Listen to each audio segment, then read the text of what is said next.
ಪ್ರಜೆಗಳಾದ ನಾವು ಭಾರತದ ಪ್ರಜೆಗಳಾದ ನಾವು ಭಾರತವನ್ನು ಒಂದು ಸಾರ್ವಭೌಮ ಸಮಾಜವಾದಿ ಭಾರತವನ್ನು ಒಂದು ಜಾತ್ಯತೀತ ಪ್ರಜಾಸತ್ತಾತ್ಮಕ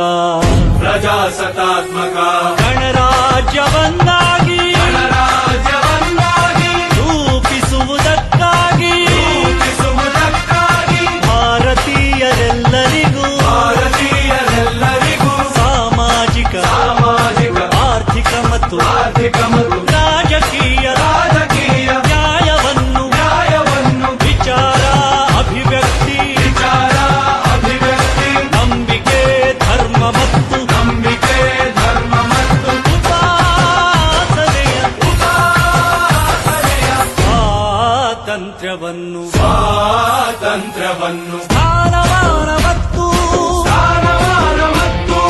ಅವಕಾಶಗಳ ಸಮತೆ ದೊರೆಯುವಂತೆ ಮಾಡಲು ವ್ಯಕ್ತಿ ಗೌರವ ದೇಶದ ಏಕತೆ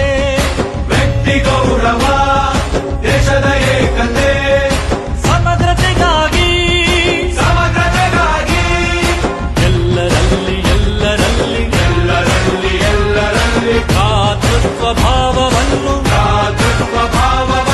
ಮೂಡಿಸುವುದಕ್ಕಾಗಿ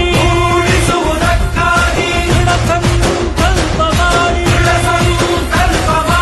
ನಮ್ಮ ಸಂವಿಧಾನ ಸಭೆಯಲ್ಲಿ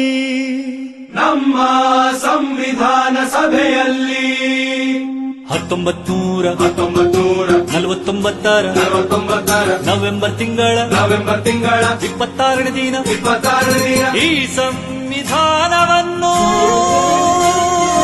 ಈ ಸಂವಿಧಾನವನ್ನು ನಮಗೆ ನಾವೇ ಅರ್ಪಿಸಿಕೊಂಡು ಅಂಗೀಕರಿಸಿ ಶಾಸನವಾಗಿ ವಿಧಿಸಿಕೊಂಡಿದ್ದೇವೆ.